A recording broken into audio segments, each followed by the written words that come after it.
주님의 은총이 함께 하시는 모든 성도님들께 임하시기를 축복합니다. 오늘 주시는 말씀을 기대하며 우리의 신앙을 사도신경으로 고백하겠습니다. 전능하사 천지를 만드신 하나님 아버지를 내가 믿사오며 그 외아들 우리 주 예수 그리스도를 믿사오니 이는 성령으로 잉태하사 동정녀 마리아에게 나시고 본디오 빌라도에게 고난을 받으사 십자가에 못 박혀 죽으시고 장사한 지 사흘 만에 죽은 자 가운데서 다시 살아나시며 하늘에 오르사 전능하신 하나님 우편에 앉아 계시다가 저로서 산자와 죽은 자를 심판하러 오시리라. 성령을 믿사오며 거룩한 공회와 성도가 서로 교통하는 것과 죄를 사하여 주시는 것과 몸이 다시 사는 것과 영원히 사는 것을 믿사옵나이다. 아멘. 찬송가 393장 오 신실하신 주 함께 찬양하겠습니다.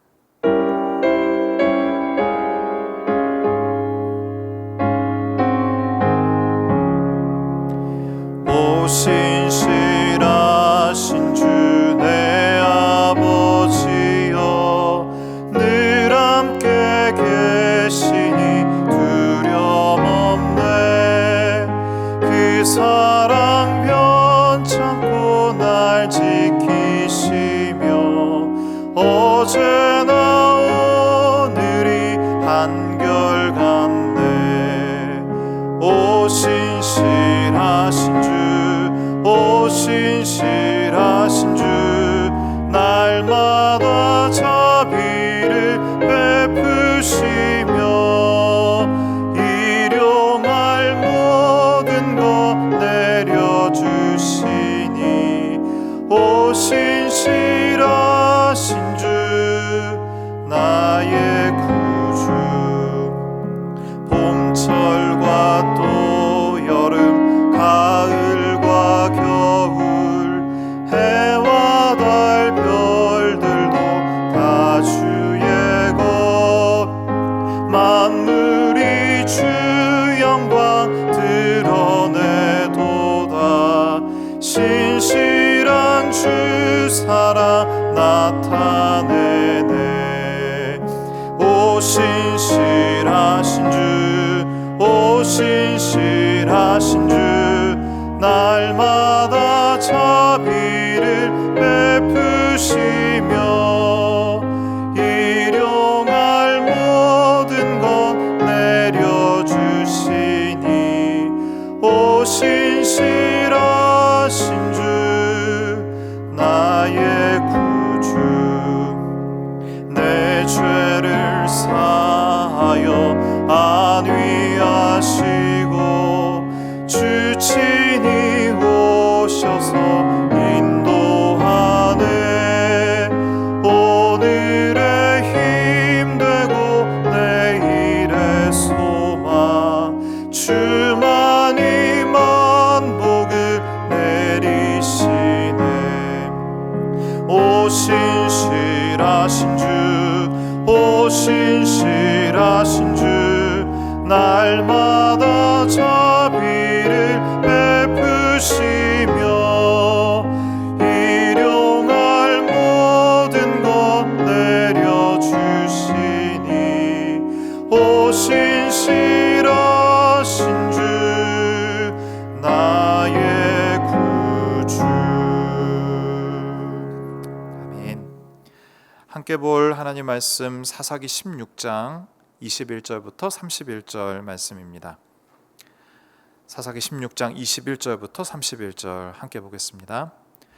블레셋 사람들이 그를 붙잡아 그의 눈을 빼고 끌고 가사에 내려가 놋줄로 매고 그에게 옥에서 맷돌을 돌리게 하였더라. 그의 머리털이 밀린 후에 다시 자라기 시작하니라. 블레셋 사람의 방백들이 이르되 우리의 신이 우리 원수 삼손을 우리 손에 넘겨주었다 하고 다 모여 그들의 신 다곤에게 큰 제사를 드리고 즐거워하고 백성들도 삼손을 보았으므로 이르되 우리의 땅을 망쳐놓고 우리의 많은 사람을 죽인 원수를 우리의 신이 우리 손에 넘겨주었다 하고 자기들의 신을 찬양하며 그들의 마음이 즐거울 때에 이르되 삼손을 불러다가 우리를 위하여 제주를 부리게 하자 하고 옥에서 삼손을 불러내매 삼손이 그들을 위하여 제주를 부리니라.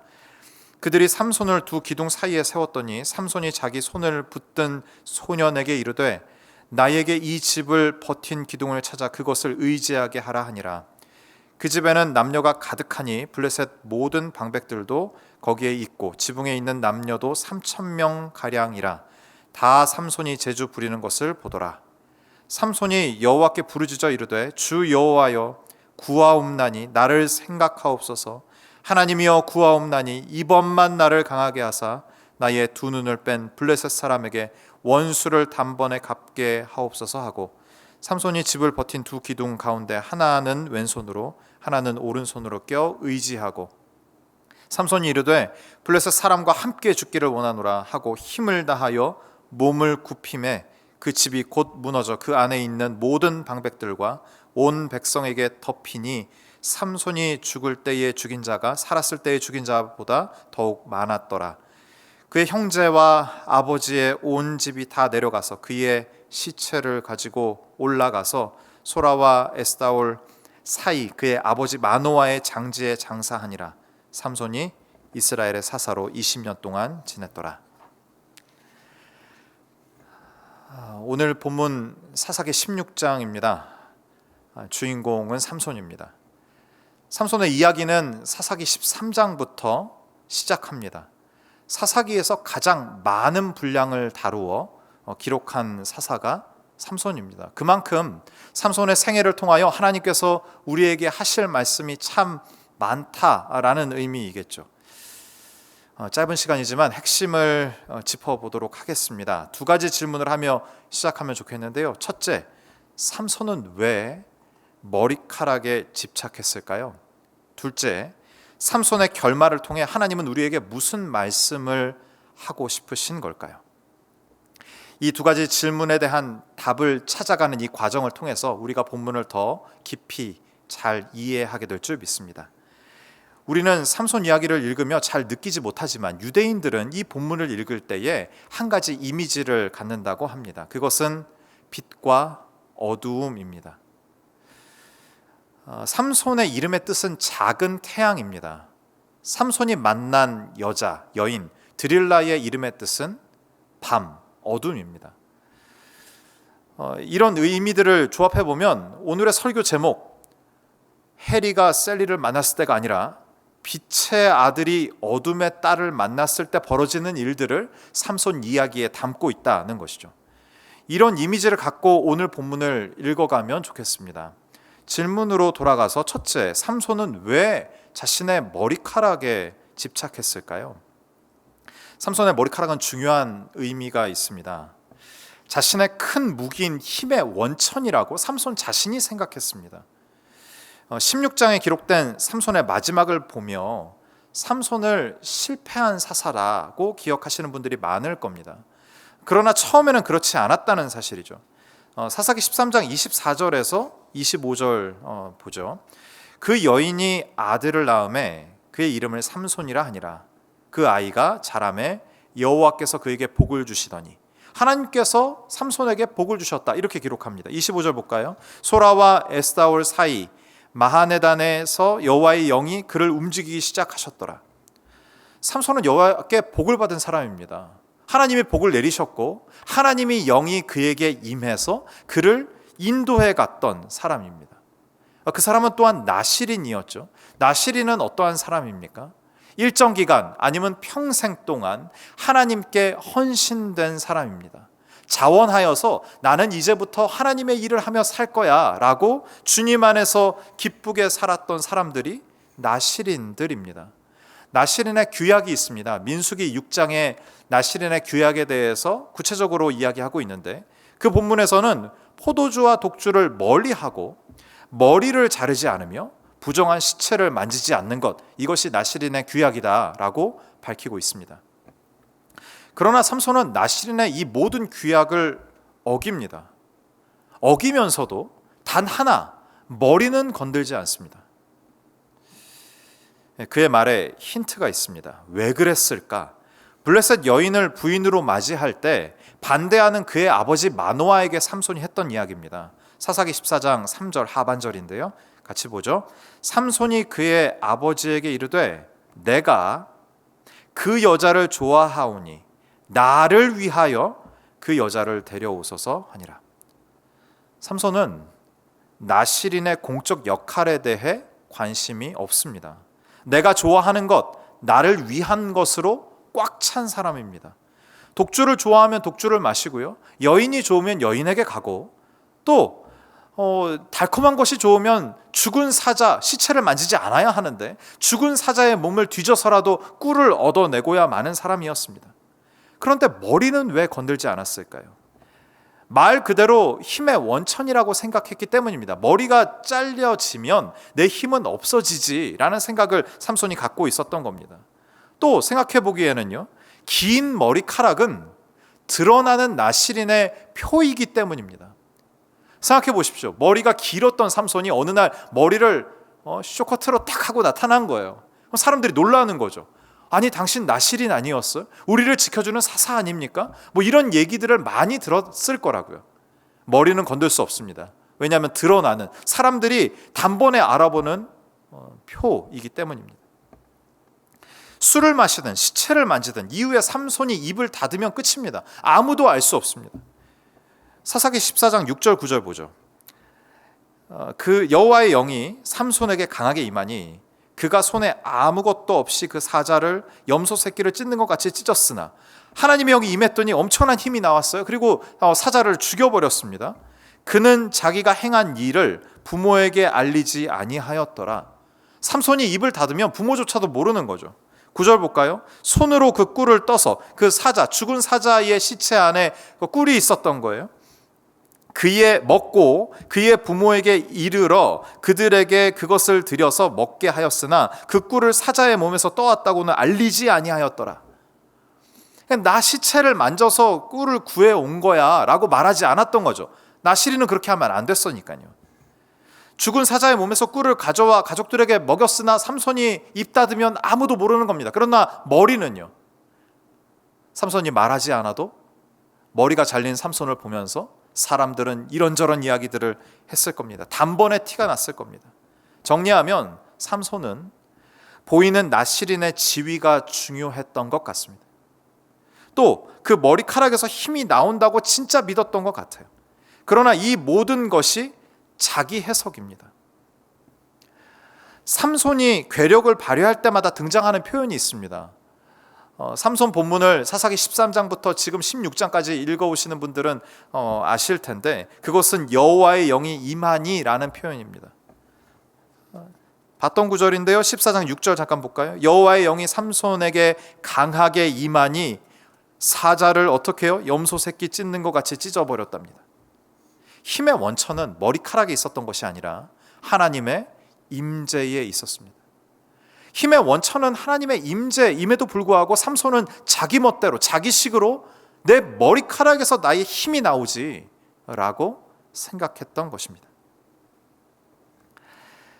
나실인의 상징은 긴 머리카락에 있지 않습니다. 사사기 13장 14절 잠깐 보죠. 포도나무의 소산을 먹지 말며 포도주와 독주를 마시지 말며 어떤 부정한 것도 먹지 말고, 여기는 다 하지 말라는 것들이에요. 그 다음에요, 내가 그에게 명령한 것은 다 지킬 것이니라. 그러니까 하나님의 명령을 두 가지로 구분하면 하라는 것과 하지 말라는 거예요. 그러니까 하지 말라는 것이 구체적으로 주어져 있기 때문에 이것만 하지 않으면 나실인이 되나 보다 이렇게 생각하시면 안 되고, 이것은 최소한이고요, 하나님을 사랑하여서 하나님의 백성들, 하나님의 사랑하는 이스라엘을 위하여 행하는 그 모든 것들을 하라고 말씀하신 겁니다. 그러나 삼손은 자기 멋대로 해석하는 거죠. 이거는 안 하고 이것은 내가 꼭 해야 되겠다. 자기만의 기준이 생긴 겁니다. 자신의 법칙을 스스로 만들어 마음대로 살고 있었다라는 사실입니다. 두 번째 질문 기억하십니까? 하나님은 삼손을 통해, 이 삼손 스토리를 통해서 우리에게 무슨 말씀을 하고 싶으신 것일까요? 삼손의 이야기는 빛의 아들이 어둠의 딸을 만나 정신 못 차리는 이야기로 가득합니다. 그 결과는 어떻게 됐습니까? 빛의 아들이 눈이 뽑혀요. 오늘 본문 그렇잖아요. 빛의 아들이 영원한 빛을 상실합니다. 잃어버립니다. 비극입니다. 우리 스스로에게 한번 물어봤으면 좋겠어요. 우리 모두가 다 주님의 빛의 자녀들 아닙니까? 나는 빛의 자녀인데 어둠의 상황, 어둠의 자녀를 만나 정신없이 살고 있는 것은 아닌지 물어보아야 합니다. 본문은 우리에게 한 가지 더 질문해요. 당신은 오만하지 않은가? 오만하지 않은가? 오만은 다른 것 아닙니다. 하나님의 도움을 부인하고 필요치 않으며 자신의 능력을 너무 신뢰하는 것, 그것이 오만입니다. 자신에게 자신감이 있는 거죠. 자신의 능력을 신뢰하는 거예요. 그것이 오만입니다. 지금까지 너무 잘 되어 왔던 사람들은 오만할 수밖에 없습니다. 왜냐하면 내가 판단하고 나의 능력으로 살아봤더니 잘 됐잖아요. 그런 경험을 갖고 있는 사람들은 오만하고 하나님을 의지하기 쉽지 않습니다. 시편 5편 5절에 주님은 오만한 자들과 같이 있지도 않으신다고 하시고 또 그들의 행위를 미워하신다고 말씀하십니다. 이제 삼손에게 더 이상 희망이 없는 것일까요? 삼손과도 같은 우리에게 소망은 없는 것일까요? 사사기 16장 22절 말씀이 그런 우리에게 소망이 됩니다. 그의 머리털이 밀린 후에 다시 자라기 시작하니라. 이 말씀을 읽고 목사님 힘의 원천은 정말 머리카락이었네요 이러시면 안 돼요. 그 말을 하는 것이 아닙니다. 빛의 자녀가 빛을 잃었습니다. 그러나 성경은 이렇게 이야기하는 거죠. 자신의 힘으로는 아무것도 할 수 없는 그때에 주님은 일하고 계셨다라고 이야기하는 겁니다. 믿는 자, 그것도 나시린으로 부름받았던 자의 상징인 머리가 악한 블레셋에게 다 밀렸어도 다시 자라게 하시는 분이 계시다라고 본문은 이야기하고 있습니다. 욕망덩어리인 삼손으로 하여금 완전한 항복 선언을 받아내고야 마시는 분이 계시다 본문은 이야기하는 거죠. 그의 인생의 목적을 온전히 이루실 분, 그분이 우리의 하나님 되심을 믿습니다. 삼손은 하나님께 백기투항합니다. 사사기 16장 28절인데 삼손이 여호와께 부르짖어 이르되 주 여호와여 구하옵나니 나를 생각하옵소서. 하나님이여 구하옵나니 이번만 나를 강하게 하사. 삼손의 일평생에 하지 않았던 기도입니다. 오만한 삼손이 하나님께 도움을 청합니다. 그리고 하나님은 그를 도와주십니다. 기둥을 부여잡은 삼손의 모습을 떠올려 보십시오. 비참합니다. 눈 다 뽑히고요, 머리 다 밀리고요, 채찍을 맞아서 여기저기 상처투성이고요. 그렇지만 삼손의 모습은, 하나님께 항복한 삼손의 모습은 당당합니다. 초라하지 않습니다. 그리고 하나님의 일을 멋지게 감당합니다. 삼손의 모습을 보면서 십자가를 지신 주님이 떠올랐습니다. 자신을 신뢰하기보다 아버지 하나님을 의지하셨던 예수님.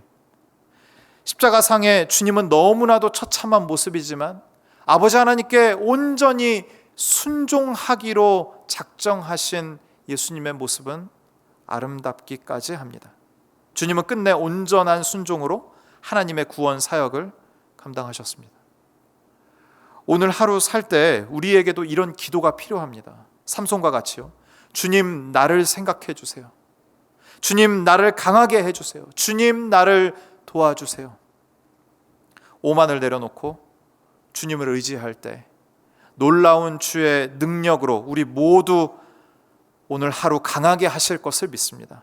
이 능력을 경험하는 복된 하루 되시기를 주님의 이름으로 축원합니다.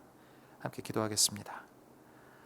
사랑의 하나님, 다 버렸다고 생각했는데 여전히 내가 의지하고 있는 것이 있음을 발견합니다. 보여지는 모습에 집착하는 우리 모두를 불쌍히 여겨 주옵소서. 자녀로서의 명예를 다 잃어버릴 때에도 낙심하지 않을 이유는 삼손의 머리를 자라게 하신 주님이 우리의 주님이 되시기 때문입니다. 오만을 내려놓고 주님께 간구하며 도움을 구할 때마다 주님 응답하여 주옵소서. 이번만 나로 강하게 하사 주님이 맡기신 삶을 승리하며 살게 하옵소서. 예수님의 이름으로 기도하옵나이다. 아멘. 두 가지 기도 제목 가지고 함께 기도하겠습니다. 오만을 회개하고 주님께 돌이켜 주님을 의지하는 하루 되게 하옵소서. 1만 성도 파송운동과 대선을 위하여 기도합니다. 주님의 은총을 구하며 세밀한 인도함을 받는 우리 교회, 우리나라 되게 하옵소서. 함께 기도하고요, 개인 기도의 자리로 나아가도록 하겠습니다. 다 함께 기도하겠습니다.